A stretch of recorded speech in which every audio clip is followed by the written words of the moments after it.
It began on a quiet night inside the Galactic Council chamber, the most powerful room in the galaxy, where 12 empires discussed peace and war as if they were choosing flavors of tea, where pride stood taller than planets and arrogance weighed more than moons. And yet on this night something strange stole all their attention before anyone could notice the shift in the air, before anyone could understand the first warning, because the stars outside the giant crystal windows began to dim. Not gently like dusk, not slowly like a setting sun, but sharply, instantly, like someone had placed a giant hand over the sky and squeezed the light out of existence. And the counselors froze mid-sentence, mid-breath, mid-thought as a thick, impossible shadow crossed the balcony view and wrapped the entire chamber in a cold, colorless glow that made even their hearts beat slower. Counselor Vrax frowned, annoyed more than afraid, thinking it must be a shield malfunction or a navigation error or some foolish technician forgetting to reset a generator.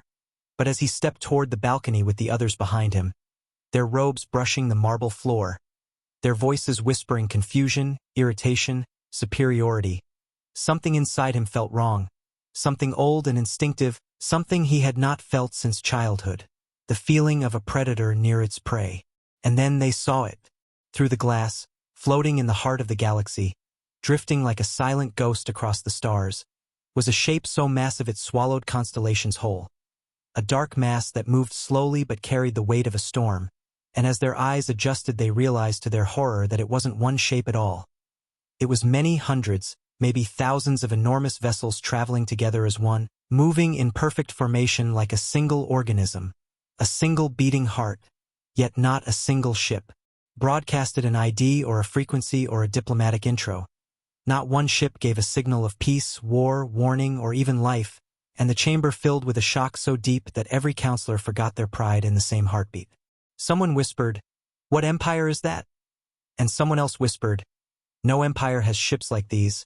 And someone else whispered, "Why are they headed for the Orion Arm?" And then a trembling aide stepped forward and said the one thing that made every counselor stiffen like stone. "Their trajectory is Earth." That single word hit the room like a thunderstorm, because Earth was not important in the Council's eyes. Earth was a problem, an annoyance, a loud, chaotic species that grew too fast, talked too much, invented too wildly, and refused to obey Council influence, and the Council had already voted in secret after years of debates and fear and jealousy, voted to invade Earth quietly, quickly, before humans evolved into a threat, before humans built weapons they could not control, before humans became something dangerous. Their fleets were already on the way. Their invasion commanders were proud, confident, laughing as they drank victory wine on their bridge decks. And yet now, before their fleets reached Earth, this shadow fleet arrived first, and Counselor Hesse whispered, voice trembling, "This is impossible. No one knew about this fleet. No one could build this without us knowing." And the aide swallowed and said, "The invasion armada sent an update. Earth is silent." Silence. A word that didn't belong to humanity. No chatter. No radio signals. No space traffic. No defense systems warming up. No sirens. No reactions. No fear. Earth was quiet. Too quiet. And the Council's bravado crumbled, piece by piece, as they finally understood something they never wanted to believe. Something that crawled into their bones and dug its claws in. Earth wasn't silent because humans were afraid. Earth was silent because humans were ready. Ready for war. Ready for invaders. Ready for something bigger, older, something the galaxy didn't know about.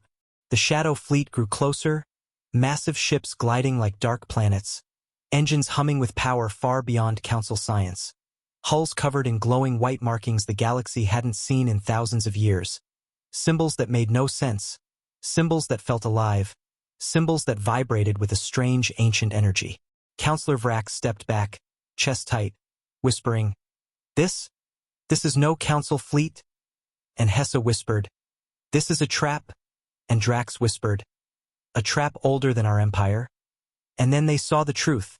The hulls of the ships bore markings in Terran script, human writing in sharp silver lines, and the fleet rotated ever so slightly, revealing long, curved plates engraved with a message that every scanner translated at once. "We do not fear the dark." Counselor Hesse whispered, choking on her breath, "These are human ships." And someone else whispered, "Not ships, monsters." And someone else whispered, Humans built this? Humans? And someone else whispered, why? How? When? But the room already knew the answer even before the aide said the next words in a shaking voice. The invasion armada's last report says they cannot detect a single human alive on the surface, but they feel watched. And the counselors understood, too late, that humanity had not been sleeping, not been running, not been hiding. Humanity had been listening, preparing, transforming. And now, the Council's invasion fleet was flying straight into the jaws of something they did not understand. Something old, something silent, something human. Counselor Vrax whispered the truth before anyone else dared to say it. We did not come for humans. He swallowed hard, staring at the massive shadow fleet swallowing the night. They came for us. And as the first of the Terran dreadnoughts turned toward Earth, its engines glowing like a newborn star awakening from a 1,000-year sleep, every counselor finally realized that this was not the beginning of a war. This was the beginning of a lesson the galaxy would never forget, a lesson written in silence, a lesson humanity had been waiting to teach. And the Galactic Council had just stepped into a trap older than their empire, a trap carved in steel and shadow, a trap that whispered one truth across the stars. Humanity was silent not because they were weak. Humanity was silent because they were ready. The Galactic Council chamber burned with fear as the Shadow Fleet crawled closer to Earth. But far away in the silent black of space, the Council's invasion armada approached the blue planet with full confidence, their admiral standing tall on the bridge with a smirk on his face, believing this mission would end quickly, believing humans were weak and loud and predictable, believing Earth would fall before sunrise. But the moment his fleet entered Earth's orbit, an unnatural stillness washed over them like a cold hand pressing on their throats, because Earth did not respond.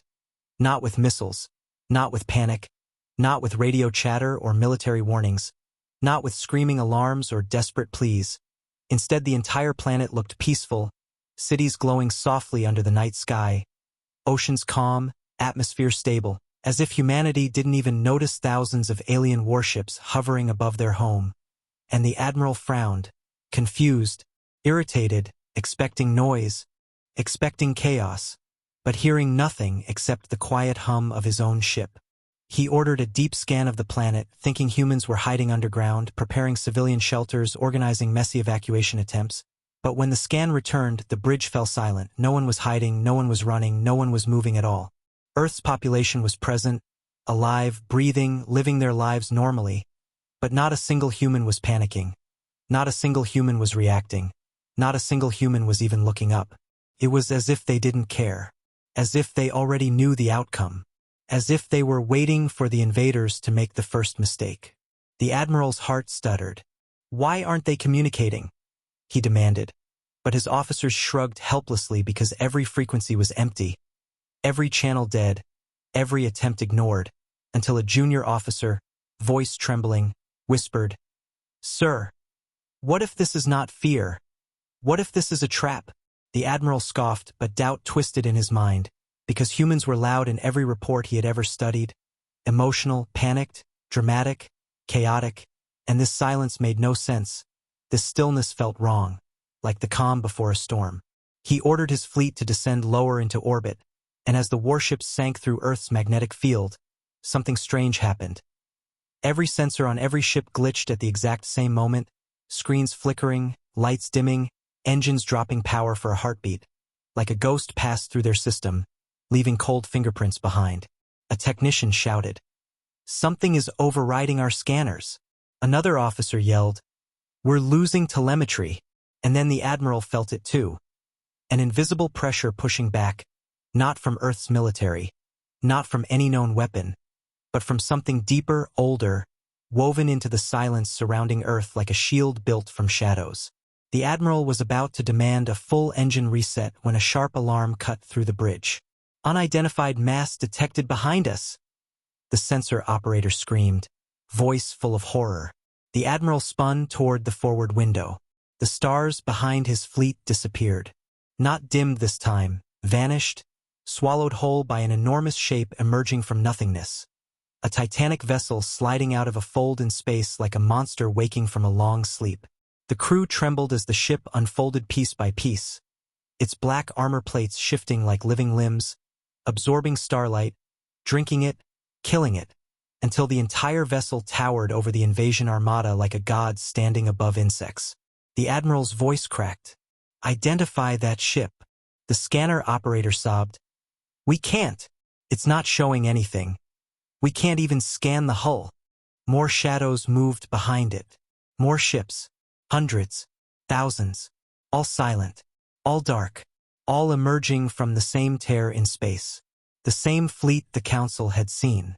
The same fleet the galaxy feared. Human ships. But not human ships the galaxy remembered. These were something else. Something refined. Forged in silence. Sharpened by time. Shaped by war the Council never witnessed. The Admiral opened a channel. "Unidentified fleet. Identify yourselves." And for the first time a sound came through. Not static. Not noise. A voice. Calm. Cold. Human. "You were warned." The Admiral froze. Who are you?" But the voice answered only with silence. Then spoke again. Even quieter. Even more terrifying. "Leave Earth." The Admiral's pride flared. "We are the Galactic Council. You cannot command us." But the voice did not rise. Did not argue. It simply whispered the truth. "We do not command. We promise." The Admiral felt a sting of fear lance through his spine.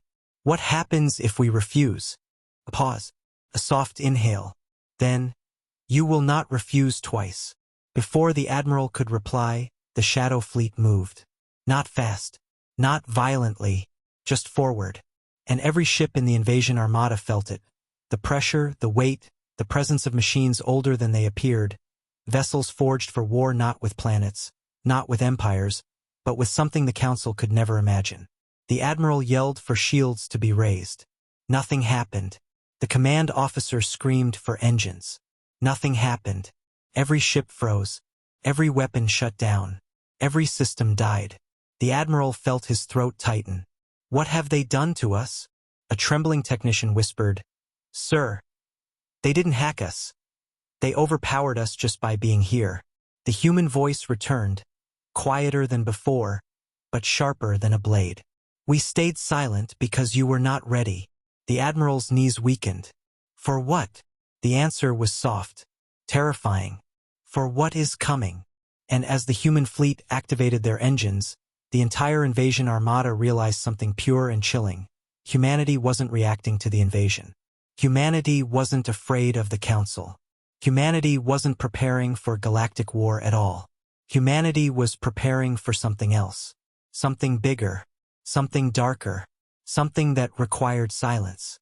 And now, too late, the Council's invasion armada understood the truth. Earth had never been the target.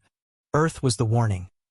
The Admiral stood frozen on his bridge, staring at the silent Terran warship that now blocked out half the stars behind his fleet, its black armor glowing with slow pulses of white light that felt like the heartbeat of a giant sleeping creature, and his officers trembled as the air around them grew heavy, as if even the space inside their lungs belonged to something else now, something older, something watching.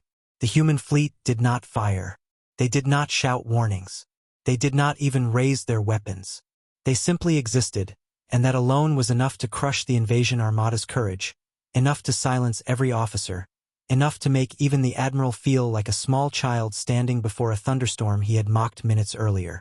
Then movement caught their eyes, shadows shifting across the hull of the lead Terran vessel, shapes emerging, stepping forward, descending from hidden ports along the ship's sides, and the invasion armada watched as thousands of figures drifted downward through space like falling ghosts, their suits absorbing the void, their armor dark as night, their visors glowing thin white lines, their bodies still, controlled, terrifyingly calm. "Human soldiers," someone whispered, voice cracking. But these were not human soldiers the Council remembered from old wars and messy ground battles. These were something else. Silent, perfect, moving through zero gravity as if the void belonged to them, their armor shifting and tightening around their limbs like a living creature adjusting itself for a kill. The Admiral shouted orders. "Raise shields! Prepare weapons! Fire a warning shot!" But nothing responded, no systems obeyed, no engines hummed, no screens lit up, nothing. The entire invasion armada was frozen. Every ship locked like insects caught in amber, trapped in invisible strings held by a puppeteer they could not see, and panic spread across the bridge as officers hammered their consoles, begging them to turn on, to blink, to move. Then the human soldiers reached the council ships. They landed silently on the hulls, thousands of them, spaced evenly like a grid of black stars, their glowing visors staring into the metal as if scanning the ships with their eyes alone. One soldier stepped onto the admiral's bridge window, standing with perfect balance on the glass, staring inside with a stillness so intense the admiral felt his heart collapse inside his chest. The soldier raised one hand and pressed it against the glass. The lights inside the bridge dimmed for a moment. The air thickened. The admiral felt his throat tighten, his breath slowing, as if the soldier's hand alone could suffocate him. What do they want?" one officer cried, but no one knew. Then all at once the human soldiers moved. Not fast, not violently. They simply placed both hands on the hulls of the ships they were standing on, and the invasion armada screamed as every system flickered alive and died again. Screens turning to static, engines whining in pain, power grids burning out one by one. It wasn't an attack. It wasn't a hack. It wasn't warfare. The soldiers were reading them, every weapon, every code, every weakness, every piece of technology, every tactic the council ever used, every secret file stored inside their databases, everything. The invasion armada was being studied like an open book in the hands of a quiet, ruthless teacher. A whisper echoed through the comms. One voice from the lead Terran warship. "Do not resist. Do not run. Do not speak." The admiral felt his knees weaken. He whispered, Why are you doing this?" The voice replied softly, "Because you must understand." "Understand what?" The admiral wanted to scream, but his voice felt trapped inside his throat. Then the soldiers lifted their hands, and the power inside every council ship returned with a violent spark. Systems rebooting, alarms blaring, engines whining. For a moment, hope flickered. "Shields are back," an officer yelled. "Weapons online." But before anyone could react, before the admiral could issue another order, the Terran voice whispered, "Watch." The human soldiers pushed away from the hulls, drifting back into formation as the giant flagship behind them lit up with white fire traveling along the ship like veins coming to life. And then the Terran vessel fired a single silent beam directly into the void. Far away from the invasion armada, far away from Earth, far away from any planet. A hole ripped open in space. A tear. A wound. Something blacker than darkness itself appeared beyond it. Something with shape. Something with movement. Something that should not exist. The admiral collapsed into his chair. What is that?" he whispered. The Terran voice answered, "The thing we prepared for." The tear closed instantly, but the council fleet had seen enough. The soldiers drifted back toward their ships. The Terran flagship dimmed again, and the voice spoke one last time, soft, heavy, ancient. "You came to invade our world." A pause. "But our world already fights something far worse than you." The admiral trembled. "What is coming?" The Terran voice answered with the single most terrifying truth the galaxy had ever heard. "Something that eats empires." And then the human ships powered up their engines, and the invasion armada realized that the real war had nothing to do with them, because humanity wasn't preparing to fight the Council, humanity was preparing to fight the dark. The Galactic Council was already in panic when the first emergency transmission arrived from the invasion armada, but before anyone could react or call an emergency strategy meeting or even catch their breath, the chamber lights flickered violently and the entire room trembled as if the universe itself had exhaled through the walls, and every counselor froze, staring upward as the giant crystal windows darkened. Not from the Shadow Fleet this time, but from a sudden surge of power pulsing through the atmosphere like thunder rolling through space. And a second later the chamber's main screen lit up without permission, without command, without even a signal request, showing the face of the invasion admiral, pale, shaking, covered in sweat, eyes wide with a fear the council had never seen in one of their top officers. And his voice came out broken, desperate, terrified as he screamed, "Retreat! Retreat now! They are not what we thought. They are not human anymore." The chamber erupted into chaos, counselors shouting questions, aides stumbling, security rushing forward. But the Admiral screamed again, louder, the sound cracking the speakers. "We saw it, the dark. The thing they are preparing for. We saw it. We made a mistake. We made a horrible mistake." And then the transmission cut off in a burst of static that made every heart in the room drop into their stomachs. Counselor Vrax stumbled backward, gripping the rail for balance as he whispered, "What did they see?" And no one answered because no one could even breathe properly, not when the fear in the Admiral's voice still echoed in the air like the cry of a dying star. Then the floor vibrated again, this time deeper, heavier, as if something was approaching, and the entire chamber turned toward the balcony as a wave of darkness washed across the sky like ink spreading across crystal, and the Shadow Fleet, now fully visible, no longer hiding, moved into formation above the Council world, their hulls glowing with faint white runes, their engines humming softly, their presence so massive that even the air inside the chamber felt thinner, harder to inhale, like every breath had to be earned. Counselor Hesse whispered, "They followed us. They followed our transmission." And Counselor Drax gritted his teeth, trying to hold on to what little pride he had left, shouting, "We are the Galactic Council. They cannot threaten us. They cannot." But his voice broke when the largest Terran ship moved forward, its front hull aligning perfectly with the balcony, its white symbols glowing brighter, and suddenly a beam of soft white light shot downward.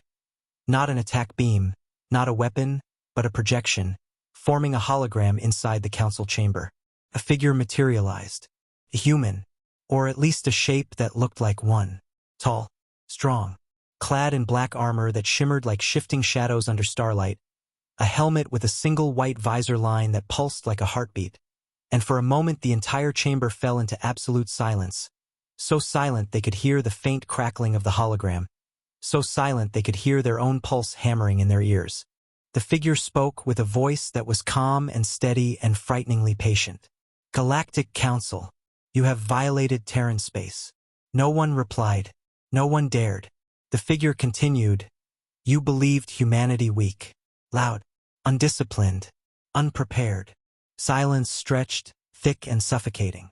"You were wrong." Counselor Vrax gathered the courage to step forward, but his voice cracked as he said, Why did you attack our fleet?" The figure tilted its head, the motion smooth and silent, and answered, "We did not attack. We prevented you from dying." Confusion swept across the chamber. Counselor Hesse whispered, "Dying? From what?"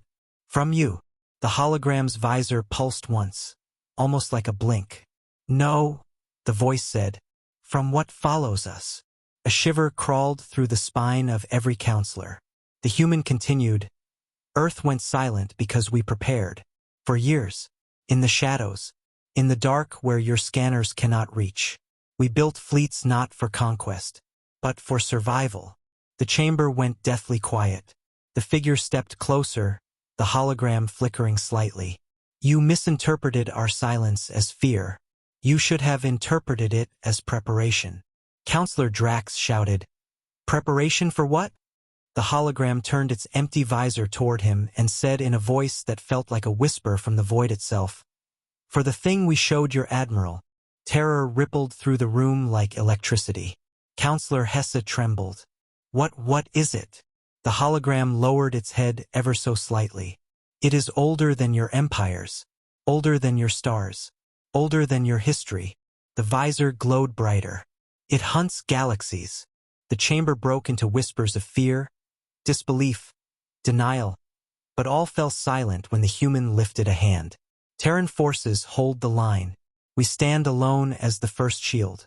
But when you invaded our world, you risked everything. You risked provoking the darkness." Counselor Vrax whispered, "Why didn't you warn us?" The human said, "We did." The runes on the Terran ships pulsed in perfect sync with the visor. "We warned you by staying silent." The chamber gasped as the meaning hit them like a meteor. Silence wasn't weakness. Silence was humanity preparing for war against something no empire had ever survived. Then the hologram delivered the final blow. "You came to conquer Earth." A pause. Cold pulse. "But you are children playing with fire." The human's voice dropped to a low, heavy whisper that felt like gravity pressing on every soul in the room. You fear us now. Another pause. Good. The temperature in the room felt like it dropped. Because the thing coming will make you fear much more. Counselor Hesse fell to her knees. What do we do? She begged. The hologram flickered toward her. You obey the warning. The runes glowed brighter. Stay away from Earth. A longer pause. Stay away from Terran space. And then, with a final pulse of white light, the hologram spoke the words that would be remembered across the galaxy for centuries. When the Terran fleets leave orbit, run. The hologram vanished. The chamber lights returned. The sky brightened. The shadow fleet remained still above the council world, watching, waiting, until finally, slowly, without firing a shot, without saying another word, they disappeared into the black, leaving the council trembling, broken, humbled, changed forever. And every counselor knew one truth that would haunt their civilizations for generations. Invading Earth had not been a mistake. It had been an awakening. Humanity's awakening. And the galaxy would never sleep again. The Galactic Council world had barely begun to breathe again when the first aftershock of fear rippled across its surface. Because even though the Terran Shadow Fleet had disappeared into the darkness like ghosts returning to their graves, the warning they left behind kept echoing in every chamber, every hall, every mind. When the Terran fleets leave orbit, run. And no one understood what that truly meant until the first cracks appeared in the councils. Confidence, cracks that spread like fractures in glass touched by frost, because suddenly every empire in the council began spying on each other, doubting each other, accusing each other of provoking humanity again, fearing that one wrong move would bring the silent Earth fleets back. And in the middle of this chaos, one terrified message arrived from a neighboring star system that silenced the entire galaxy. It came from a small research outpost on the edge of the Orion Arm, a place no one cared about, a place that usually sent reports about asteroids and radiation storms and nothing else. But this time the transmission was broken, shaky, whispering through static like a dying voice drowning underwater. And the only words the council could make out were, "It's here. No light. No sound. No stars. The void moves. Help." Before the message dissolved into a scream that cut off so sharply the entire council. Chamber fell completely silent for a full minute, each member staring at the dark screen as if expecting it to blink back to life. Didn't. And then the panic truly began. Counselor Vrax demanded that the council send a rescue fleet, yelling that they must prove they are not afraid, but Counselor Hesse shouted that no one should go near that region, that the Terrans warned them for a reason, but Counselor Drax slammed his staff on the floor, insisting that the galaxy should not bow to humans or shadows or ancient threats. And while they fought, while they yelled, while their pride crumbled and rebuilt itself and crumbled again, far beyond their world, deep in the black between stars, the Terran Shadow Fleet slowed to a halt as if sensing the darkness shift across space. And the lead ship, the massive flagship with runes glowing like soft white fire, dimmed its engines, almost bowing to the void itself. Inside it, human commanders stood in silence, staring at the readings flashing red across their screens, readings that showed the same expanding darkness the research outpost had seen, the thing humanity had been preparing for, the thing that was older than the galaxy's first empire, the thing that consumed entire star clusters without leaving dust behind. One Terran commander whispered, "It's closer than we expected," and another replied, "We should have had more time." And the ship captain, a calm human with silver streaks in her hair and eyes that had seen battles no alien had ever survived, whispered, "Time is something we borrow, never something we own." Her voice was steady, but beneath it lay exhaustion. The exhaustion of a species that had been fighting unseen threats while the galaxy mocked them for being silent. Back on the council world, fear spread like a wildfire no one could put out, because the council finally realized that the danger wasn't just humanity's power. No, the danger was the thing humanity was bracing for, the thing that forced humans to evolve, to advance, to hide, to build weapons that defied logic, to create ships that moved like shadows, to train soldiers that could survive in the dark where light refused to exist. The counselors whispered among themselves, terrified, asking the only question that mattered. Why is the darkness coming here? And an aide, trembling so badly he could barely stand, whispered, because we sent a fleet to Earth, because we woke them. Because we forced the humans to respond. And the entire chamber understood, finally and horribly, that the moment they targeted Earth, they had painted themselves into the map of whatever monster lurked in the void beyond stars. And still, the Council argued. Some wanted to beg the Terrans for mercy, for protection, for guidance, but others refused, still clinging to the last pieces of their pride like shattered glass cutting their hands, insisting they were still in control of the galaxy, insisting humans were exaggerating. Meanwhile, in the Terran flagship, the human captain walked toward a giant circular device built into the center of the ship's command floor. A giant ring of rotating plates, silver and black, glowing with sharp white lines shaped like ancient runes, and she placed her hand on its surface as the device began to spin faster, humming with a deep, ancient frequency that made the entire ship vibrate. "Activate the core," she said quietly. The officers obeyed. The ring spun faster until the white symbols blurred, and suddenly an image projected into the air above the device. Millions of stars stretched across the void, and then one by one those stars flickered out as a huge black mass swallowed them whole, growing bigger, stronger, hungrier. A shadow with no shape, a hunger with no face, a void with no mercy. This was the thing humanity feared, the thing humanity prepared for, the reason Earth had gone silent, the reason humans built silent fleets that glided through darkness like predators, the reason they held back, waited, watched. And now the Council, uninvited, unwelcomed, unprepared, had stepped into the path of that same ancient threat. On the Terran bridge, a young soldier whispered, "Will the Council survive?" The captain did not answer at first.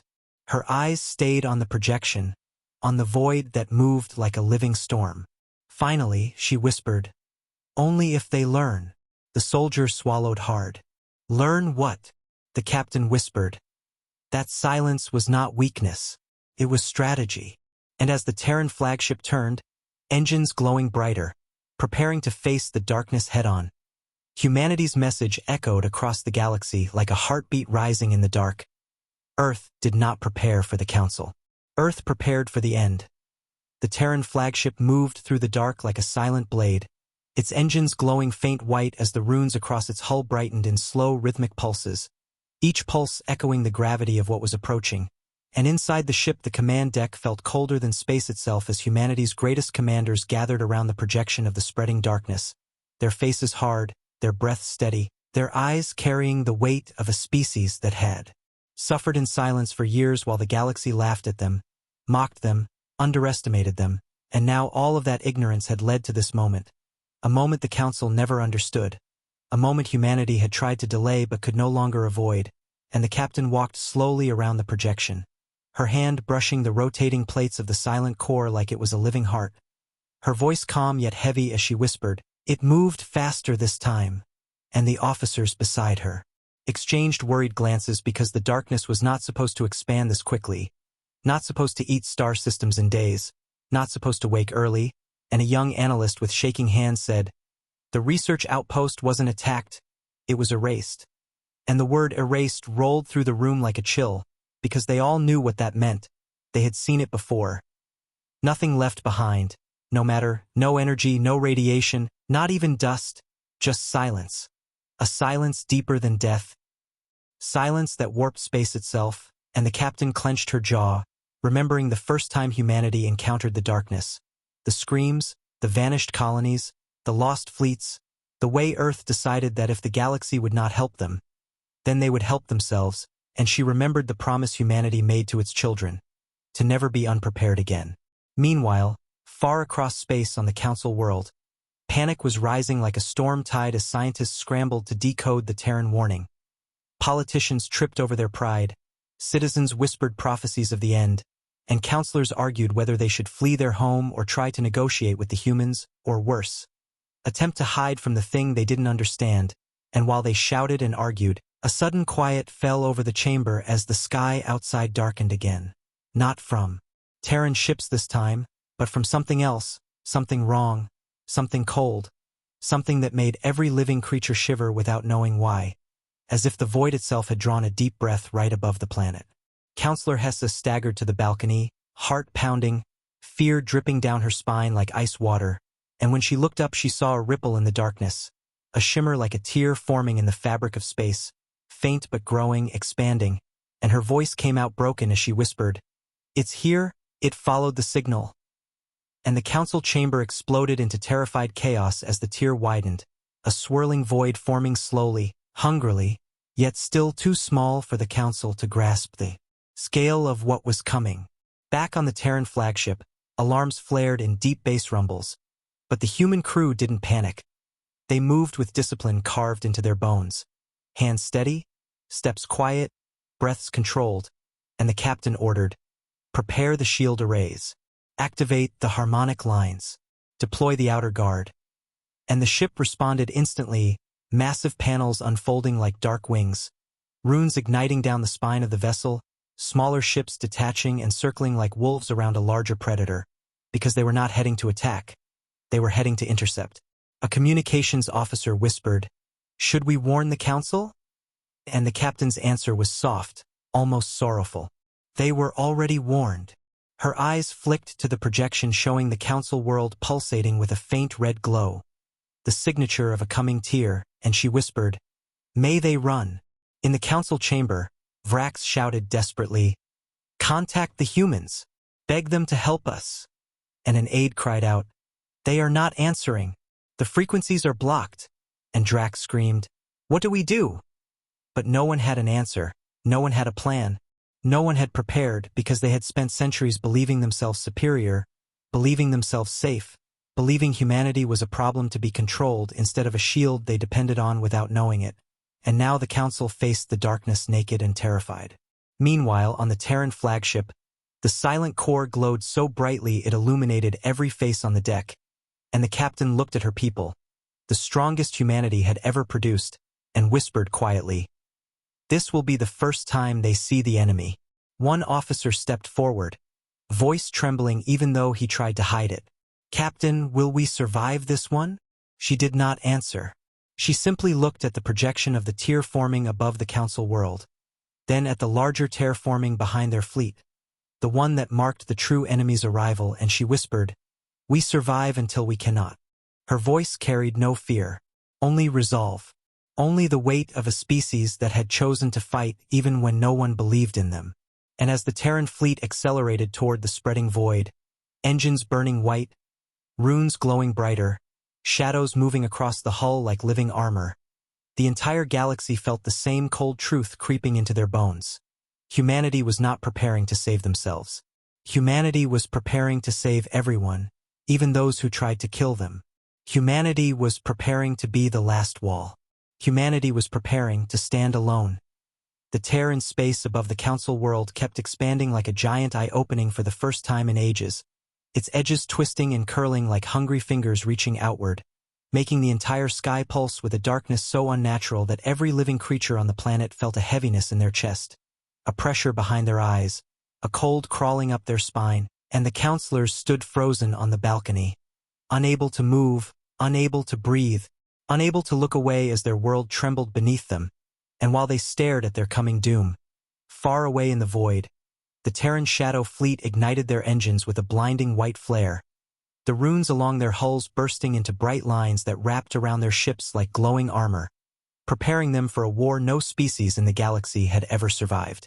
Inside the Terran flagship, every human soldier moved with silent precision, fastening armor, locking weapons onto neural syncs, standing in formation with steady breaths, and the captain walked through them slowly, every step echoing the gravity of humanity's burden. Her face calm but her eyes carrying the weight of every life humanity had lost since the darkness first appeared, and she whispered, "We go not to save the council. We go to save time." And the crew nodded because they understood. This battle was never about victory, never about glory, never about revenge against the council who once mocked them, but about delaying the darkness long enough for humanity's last hope to fully awaken. A hope hidden deep on Earth, beneath the silent oceans and old mountains, where humanity built something the galaxy had no idea existed. Back on the council world, Counselor Hessa dropped to her knees as the tear expanded further, its edges glowing with a sickening light that bent the stars around it, pulling the night sky inward like a whirlpool, and she cried, "Why is it coming here? Why us?" But deep inside she already knew the answer. They provoked Earth, and the signal of their invasion had drawn attention from something that listened for chaos, something that followed conflict, something that hunted noise the way predators hunt footsteps in a forest. The counselors screamed for evacuation, for ships, for shields, for anything that could save them. But their fleets were useless, their weapons powerless, their defenses meaningless against a threat that consumed energy like air. And while they panicked helplessly, the Terran fleet surged into the system, ripping through subspace barriers with sonic booms that shook entire star clusters. And when the first Terran dreadnought broke through the veil, its runes glowing like starlight carved into metal, the people of the Council world gasped in awe, because they had never seen anything so terrifying and so beautiful at the same time. The Terran captain spoke through every ship's comms across the system. Her voice steady, controlled, unwavering. Do not interfere. Do not approach the tear. Do not attempt rescue. Do not attempt attack. Stay on your world. The counselors screamed back, "Help US! You must help US!" But the captain closed her eyes and whispered, "We are already helping." And her vessel accelerated directly toward the growing void, the runes blazing like a shield of light. Inside the tear, something moved. Something massive. Something shapeless. Something with tendrils of darkness stretching across the edges of space, pulling light into itself, feeding on it. The Terran ships formed a battle line, hundreds of shadow warships shifting like a single organism. And then the captain gave the order, harmonic lines, full power. The runes on every Terran ship connected in a sudden chain of light that spread between them like bridges made of fire, forming a giant glowing net that hummed with a low, deep vibration that made the entire sector tremble. The darkness stopped moving for a moment, as if recognizing the sound. The Terran captain whispered, "It remembers us." And her officers shivered because remembering meant learning. Learning meant evolving. Evolving meant becoming stronger. And this enemy evolved faster than any species could defend against. Suddenly the darkness lunged forward, a massive surge of shadow bursting from the tear like a tidal wave, and the Terran fleet fired a single synchronized blast of white energy that collided with the shadow in a blinding explosion that rocked the system, splitting the night sky open with cracks of light and thunder. The shockwave hit the Council world seconds later, shaking buildings, shattering windows, throwing counselors off their feet. But the humans took the full force without breaking formation, their armor plates absorbing the hit as their runes flickered violently. The tear widened farther, and the creature inside it pushed again, harder, hungrier, stronger. The Terran captain gritted her teeth. Reinforce the lines. Hold formation. But the pressure was immense, like trying to hold back an ocean with bare hands, and a lieutenant shouted, "Captain, we cannot hold." The captain stared at the void, at the twisting, feeding mass inside it, and whispered, "We must."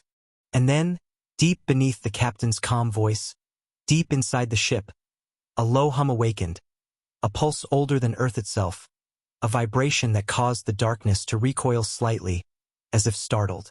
The Terran captain closed her eyes. "It's starting," she whispered. "Earth is waking up." Back on the Council world, every being felt a sudden warmth ripple through their bones, a warmth that did not come from their sun, a warmth that felt like a heartbeat traveling across space, and every counselor stared up at the sky in confusion as the tear trembled for the first time, not from hunger, but from fear. And in that moment, the Council understood the truth humanity had carried alone for years. Earth was not silent because humans were hiding. Earth was silent because something beneath its surface was listening. Something powerful. Something ancient. Something that even the darkness hesitated to challenge. Humanity was not just preparing for war. Humanity was preparing to unleash something the galaxy had never seen. And the darkness felt it coming. The darkness shook for the first time in its ancient, merciless existence, its swirling mass recoiling as if something deeper, stronger, older than itself had brushed against the fabric of space. And the Terran captain felt the tremor ripple through every hull in the fleet, every rune flickering, every system humming with a strange, rising resonance that none of the ships produced on their own. And she whispered, "It hears Earth," while the Council world beneath watched the battle with wide, terrified eyes, the sky torn open in a storm of shadow and white light, the tear now stretching like a wound across the night, and the citizens who once thought humans were weak now stood frozen as humanity fought alone at the edge of the void. The darkness lunged again, a massive tendril of shadow bursting forward with the force of a collapsing star, striking the Terran fleet and splitting it apart, sending dozens of ships spiraling backward in violent arcs of sparks and smoke. But still the humans reformed their line, still the runes burned, still the silent warships pressed forward, because retreat did not exist in them, surrender did not exist in them, and fear had long ago been burned out of their bones when the darkness first touched Earth years before the galaxy ever heard its name.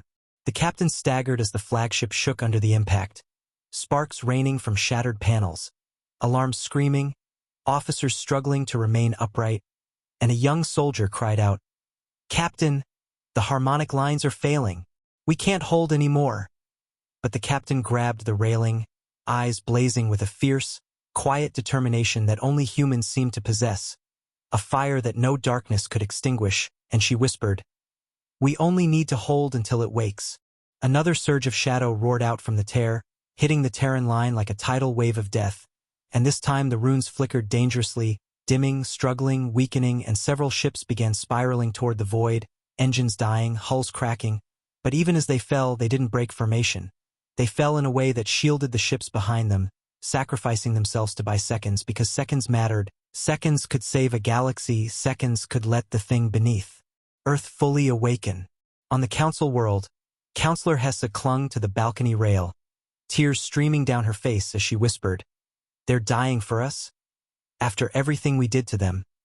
And for the first time in generations, the Galactic Council understood humility, understood guilt, understood what it meant to be protected by those they once tried to conquer.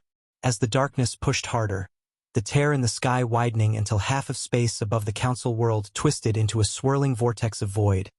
The Terran flagship's lights dimmed to a faint glow, the runes almost extinguished, and the captain whispered, "Hold the line."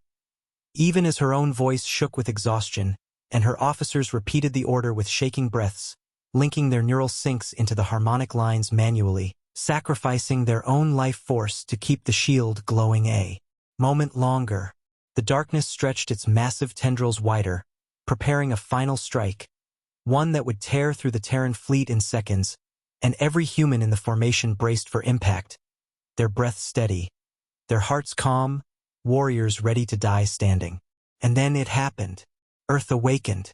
A shockwave pulsed across space, not violent, not destructive, but steady, ancient, powerful, a heartbeat made of gravity itself. A vibration so deep that it traveled through wormholes and subspace veins, shaking stars, stirring planets, freezing the darkness mid-strike. Every Terran ship flared at once, runes igniting with blinding white fire, armor plates glowing, engines roaring as if the very planet of humanity breathed strength into its children. The Council world felt it too. A warmth spreading through the air, a bright light flashing across the atmosphere like a sunrise being born in the wrong direction. And every citizen looked up in awe as the tear in space trembled, shrinking slightly, as if recoiling from something it feared. The Terran captain lifted her head, tears in her eyes, whispering, "There you are." And the officers whispered the same, voices trembling with relief and reverence. The tear shuddered again, and from Earth, a beam of pure white energy shot into space, not from a ship, not from a weapon, but from beneath the planet itself, from a structure hidden under the crust, older than any alien empire, built in a silence so deep that no sensors ever detected it.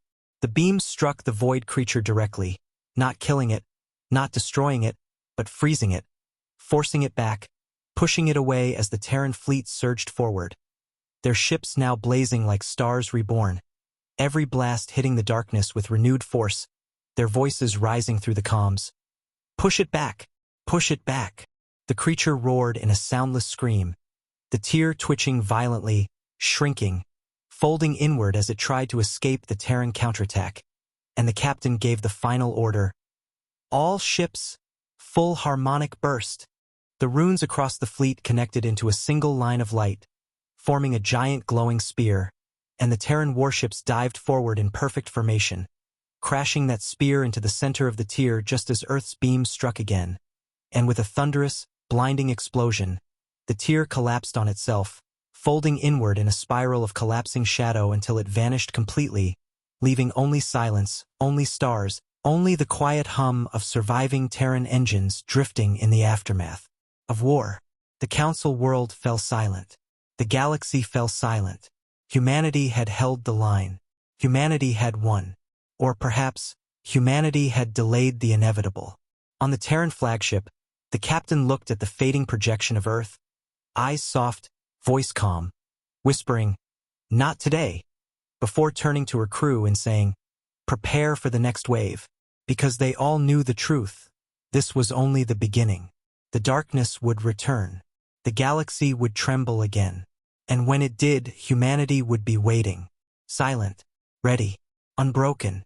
And the Galactic Council would never again mistake Terran silence for fear, because now the entire galaxy understood the truth humans had carried alone for years. When you invade humanity, you awaken something far more terrifying than humans themselves.